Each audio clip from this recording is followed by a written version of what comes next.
السلام علیکم students, I am Mrs Venus. آج ہم میٹرک کا اردو کا لیسن پڑھنے جا رہے ہیں۔ اسٹوڈنٹس، آپ کو یاد ہوگا کہ پچھلے لیسن میں آپ کو اردو ادب کا تعارف اور اصناف سمجھائی گئی تھیں۔ دو بنیادی اصناف حصہ نثر اور حصہ نظم ہیں۔ حصہ نثر کی تمام چیزیں لکھنے والے کو مصنف اور حصہ نظم کی تمام چیزیں لکھنے والے کو شاعر کہا جاتا ہے۔ آج ہم حصہ نثر کے جس سبق کو پڑھیں گے اس کے مصنف ہیں شبلی نعمانی۔ محمد شبلی ان کا نام تھا اور شمس العلماء خطاب حکمرانوں کی طرف سے کسی خاص کارکردگی پر یا کسی خاص خدمت پر دیے جانے والے نام کو کہا جاتا ہے، اور نعمانی امام اعظم ابو حنیفہ نعمان بن ثابت سے عقیدت کی وجہ سے انہوں نے اپنے نام کے ساتھ خود شامل کیا تھا۔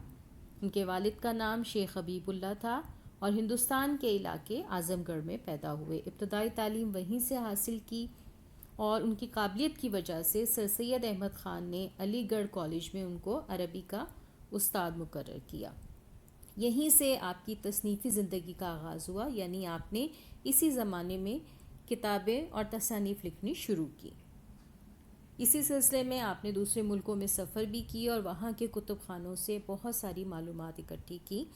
آج کل کے زمانے میں آپ کے فنگر ٹپ پر ایک جو ہے وہ تمام معلومات ہوتی ہیں، لیکن پہلے زمانے میں کتاب خانے یعنی لائبریریز ہوتی تھیں جس میں نایاب کتابیں ہوتی تھیں، اور لکھنے والے ان ملکوں میں جاتے تھے، وہاں بیٹھ کے کتابیں پڑھتے تھے اور وہاں سے اپنی معلومات اکٹھی کرتے تھے۔ ترکی کے سلطان نے تصنیفی کارکردگی کی وجہ سے آپ کو تمغہ مجیدی عطا کیا، جو وہاں کا ایک بڑا تمغہ تھا۔ مولانا شبلی نعمانی شاعر، ادیب، فلسفی، قانون دان، ماہر تعلیم، مورخ تھے، اور ان کی تصانیف میں المامون، سیرت النبی، الفاروق، الغزالی، سوانح مولانا روم، مقالات شبلی اور سیرت النبی صلی اللہ علیہ وآلہ وسلم جیسی اعلیٰ درجے کی کتابیں شامل ہیں۔ اور آج جو لیسن ہم پڑھنے جا رہے ہیں وہ بھی آپ کی اسی تصنیف یعنی سیرت النبی صلی اللہ علیہ وسلم میں سے ماخوذ ہے۔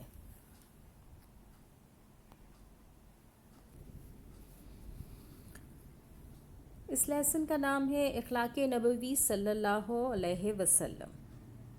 حضرت خدیجۃ الکبریٰ رضی اللہ تعالیٰ عنہ جو نبوت سے پہلے اور نبوت کے بعد 25 برس تک آپ صلی اللہ علیہ وسلم کی خدمت زوجیت میں رہیں، یعنی وہ حضور صلی اللہ علیہ وسلم کی شریک حیات رہیں۔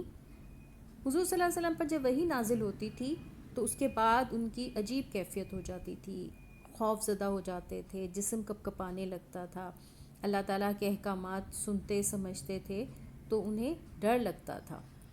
تو ایسے وقت میں حضرت خدیجہ ان کو ان الفاظ میں تسلی دیتی تھیں، کہتی تھی خدا کی قسم، خدا آپ کو کبھی غمگین نہ کرے گا۔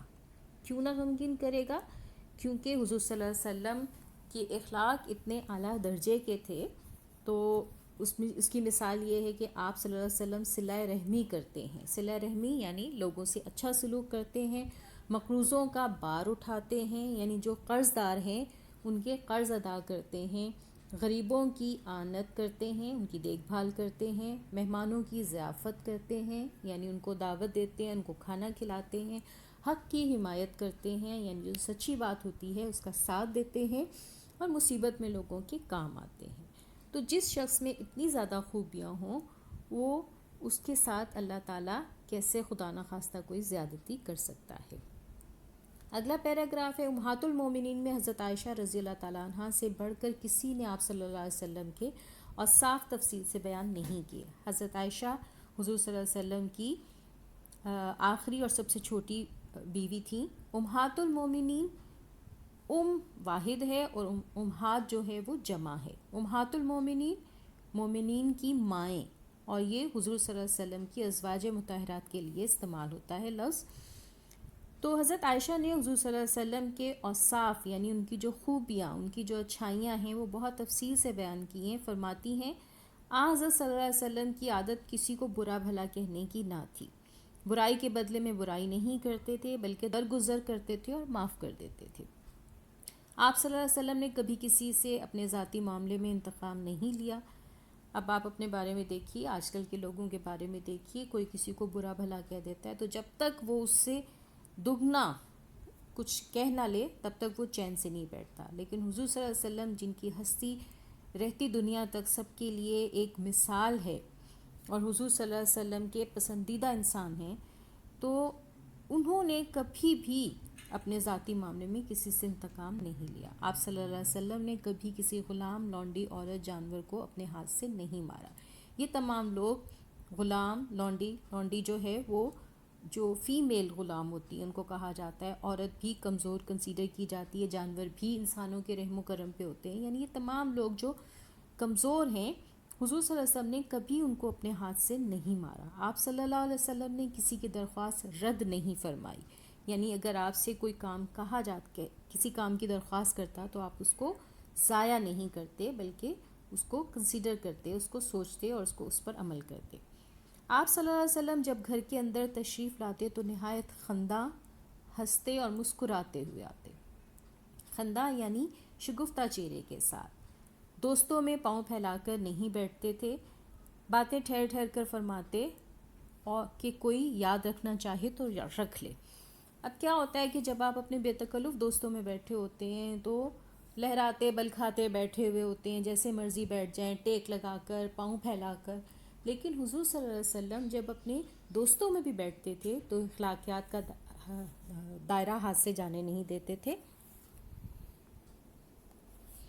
اور جب بات کرتے تو اتنی ٹھہر ٹھہر کر کرتے کہ اگر آپ کی کہی ہوئی باتوں کو کوئی یاد کرنا چاہتا تو بڑی آسانی سے کر سکتا تھا.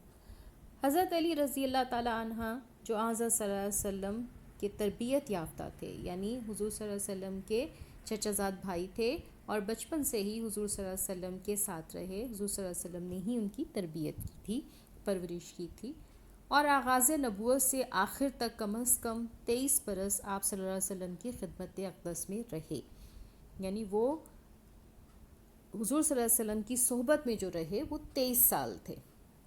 ایک دفعہ حضرت امام حسین رضی اللہ تعالیٰ عنہ نے ان سے آپ صلی اللہ علیہ وسلم کے اخلاق اور عادات کی نسبت سوال کیا. یعنی حضرت امام حسین نے جو حضرت علی کے صاحبزادے تھے، انہوں نے حضور صلی اللہ علیہ وسلم کے اخلاق کے بارے میں معلوم کیا، دریافت کیا. تو حضرت علی نے فرمایا کہ آپ خندہ جبی، نرم خو، مہربان طبع تھے. اب یہاں دیکھیے، پہلے آپ نے لفظ پڑھا خندہ جس کا مطلب تھا شگفتہ، اور یہاں ہے خندہ جبی. خندہ جبی پیشانی کو کہا جاتا ہے. یعنی ایسی آپ ان کے ماتھے پر کبھی بل نہیں پڑتا تھا. نرم خو تھے یعنی نرم مزاج تھے، مہربان طبع تھے، مہربان طبیعت کے مالک تھے، سخت مزاج اور تنگ دل نہ تھے، کوئی برا کلمہ منہ سے نہیں نکالتے تھے، عیب جو اور تنگیر نہ تھے. یعنی کبھی کسی کے عیب کے بارے میں بات نہیں کرتے تھے. اپنے نفس سے 3 چیزیں آپ صلی اللہ علیہ وسلم نے بالکل دور کر دی تھیں. یعنی اپنے مزاج سے، اپنی عادات سے حضور صلی اللہ علیہ وسلم نے 3 چیزیں بالکل نکال دی تھیں. کون سی 3 چیزیں تھیں؟ بحث و مباحثہ. بحث مباحثے سے کیا ہوتا ہے کہ دل آزاری ہوتی ہے. آپ دوسرے کی بات کو غلط ثابت کرنے کی کوشش کرتے ہیں جو آپ کو غلط لگ رہی ہوتی ہے، اور جو چیز آپ کو ٹھیک لگ رہی ہوتی ہے اس پر آپ انسسٹ کرتے ہیں. تو کیا ہوتا ہے کہ لوگوں کے دل آزاری ہوتی ہے، ان کو تکلیف ہوتی ہے. تو حضور صلی اللہ علیہ وسلم نے کبھی اس چیز پر زور نہیں دیا تھا، بحث و مباحثے کو اپنے مزاج سے نکال دیا تھا. ضرورت سے زیادہ بات نہیں کرتے تھے، اور جو بات مطلب کی نہیں ہوتی تھی اس کے بارے میں پڑھتے ہی نہیں تھے، بات ہی نہیں کرتے تھے. دوسروں کے متعلق بھی 3 باتوں سے پرہیز کرتے تھے. یعنی 3 باتیں تو انہوں نے اپنے مزاج میں سے نکال دی تھی، اور دوسروں کے متعلق بھی جو ہے وہ 3 باتوں سے پرہیز کرتے تھے. کسی کو برا نہیں کہتے تھے، کسی کی عیب گیری نہیں کرتے تھے، یعنی کسی کے عیب تلاش نہیں کرتے تھے اور اس کا چرچا نہیں کرتے تھے. کسی کے اندرونی حالات کی ٹو میں نہیں رہتے تھے. یعنی کسی کے گھر میں یا کسی کی ذات کے اندر یا کسی کے مزاج میں اگر کوئی بات ہے تو وہ ٹو میں نہیں رہتے تھے کہ ایسا کیوں ہو رہا ہے. وہی باتیں کرتے تھے جن سے کوئی مفید نتیجہ نکل سکتا تھا. کوئی دوسرا بات کرتا تو جب تک وہ بات ختم نہ کر لیتا چپ سنا کرتے تھے اس کو، یعنی بیچ میں سے ٹوکتے نہیں تھے.